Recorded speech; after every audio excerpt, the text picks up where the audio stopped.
Hola,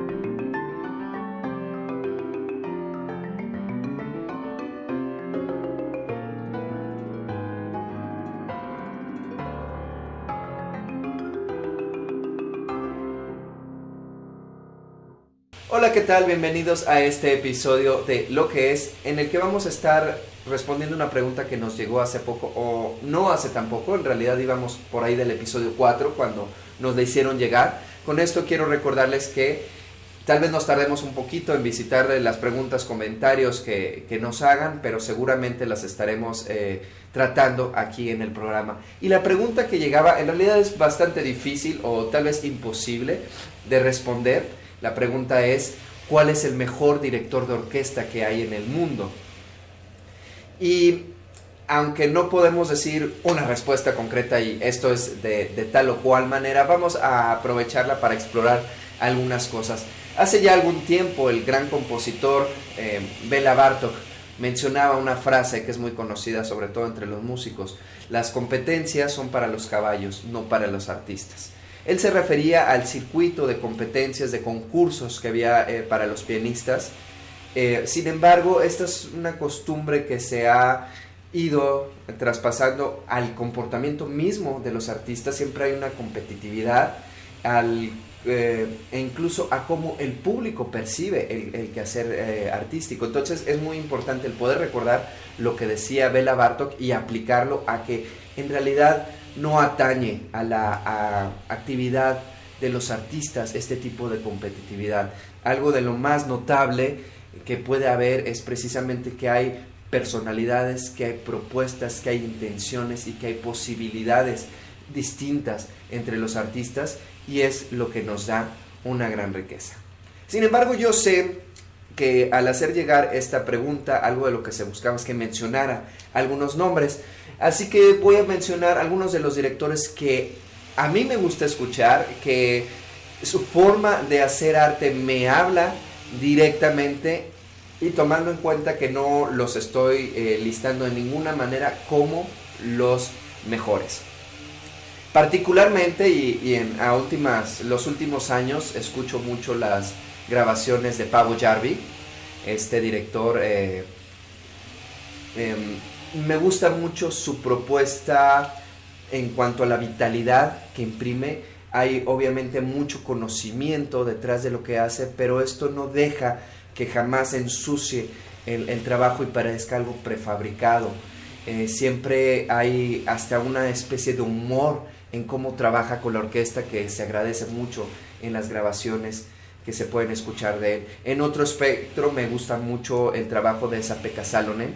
Lo considero un músico, digamos, más intelectual en su trabajo, y me gusta mucho su propuesta, su visión de las obras, cómo construyen lo que nos va a estar contando alrededor de ellas. En un lado más académico, y tal vez un director con el que suelo estudiar más la sonoridad de lo que hace, es Roger Norrington, y sobre todo su trabajo en lo que es el estilo de época que imprime, desde todos los estudios que ha hecho y obviamente en lo que termina haciendo frente a una orquesta. Espero en algunos episodios más adelante poder hablar específicamente de lo que es el trabajo de estilo, de periodo.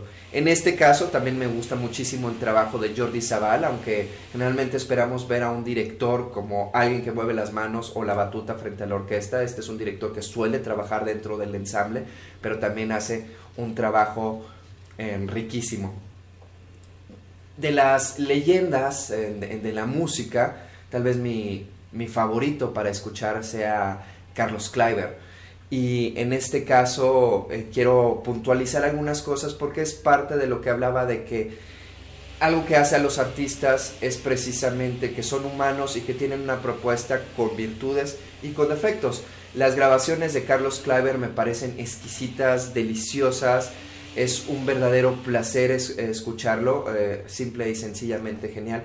Y al mismo tiempo la misma persona tenía unas características que me parecen contrarias a lo que a mí me gusta pensar que es un director. Al mismo tiempo era una persona que hacía un repertorio muy limitado, solamente hacía lo que conocía, y de cierta manera hasta era un director quisquilloso y berrinchudo, en el caso de que si no le gustaba algo que estaba sucediendo con el trabajo, lo dejaba. Simple y sencillamente dejaba el concierto colgado si no estaba a gusto con algo de lo que hacía. Mientras que a mí me gustan mucho los directores que logran trabajar, logran conciliar, logran resolver.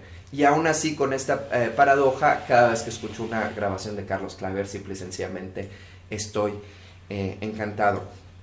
Otra de las grandes leyendas que me gusta mucho escuchar es Leonard Bernstein, quien más allá de ser un gran director era un gran músico, y en este sentido me deja mucho como lo que me deja esa Pekka Salonen, grabaciones, dirección de obras muy estudiadas, muy preparadas, con una comprensión muy profunda de todo el material.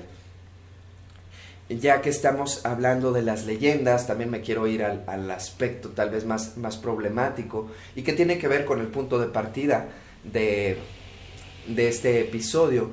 ¿Quién es el más grande director del mundo? Durante mucho tiempo, publicitariamente, y para todo el público, y uno de los nombres que más va a poder decir la mayoría de las personas es Herbert von Karajan.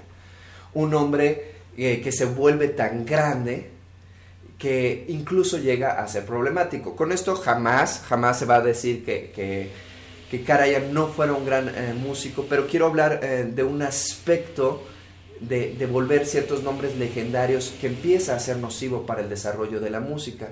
Y es que cuando estos nombres se vuelven tan grandes, lo que ellos hacen se empieza a volver definitivo para la música. En el libro, y digo en una versión muy resumida y simplificada, pero en el libro muy interesante, La definición del arte, de Umberto Eco, habla en cierto momento de que para el arte en general es muy importante poder ser siempre reinterpretado, y habla del gran peligro de las versiones definitivas. Cuando una obra de arte se vuelve definitiva, deja de tener un proceso de diálogo artístico y mata a la obra en sí misma. Y creo que es algo de lo que pasa con estas grandes leyendas. De repente lo que se hace se vuelve tan definitivo que va cerrando las posibilidades de reinterpretación, de asimilación y de discurso de lo que hacen. No por defecto del artista mismo, sino por el efecto que se crea alrededor de crear algo legendario. Y en este caso sí quería abordarlo como uno de los grandes peligros de lo que hacemos como sociedad, de querer rankear siempre las cosas como lo mejor, querer darles un pedestal y estar interfiriendo con el proceso artístico. Y bueno, básicamente eso es lo que tengo que aportar en general a esta pregunta. Un apartado muy especial es que es muy importante, es muy rico y es muy fructífero para nosotros como audiencia el siempre estar abiertos a las posibilidades desconocidas. Tenemos las leyendas, tenemos a los directores de moda, tenemos los que nos gustan, pero lo que más va a permitir que el arte fluya es la búsqueda. Me ha pasado muchas veces encontrar interpretaciones maravillosas, o tal vez no maravillosas, pero sí muy interesantes en lugares muy inesperados. En particular recuerdo que en alguna ocasión escuché youtubeando precisamente una versión de una orquesta canadiense desconocida con un director desconocido. Lamentablemente no la he vuelto a encontrar, aunque seguido la recuerdo, y era una interpretación de la obertura Coriolano que simple y sencillamente era genial. Era justo lo que esperaba algún día lograr a escuchar de esa obra, y que nunca he encontrado en ninguno de los grandes directores. Fue simple y sencillamente un momento inesperado y maravilloso, y es lo más rico que podemos hacer en el arte. Entonces, siempre buscar, siempre escuchar y siempre estar atentos a las sorpresas, que es lo mejor que nos puede dar este medio. Muchísimas gracias por visitarnos el día de hoy. Les recuerdo que estén al tanto de nuestras redes sociales, nos sigan. Las preguntas y los comentarios van a ser muy importantes para seguir este diálogo en Lo que es.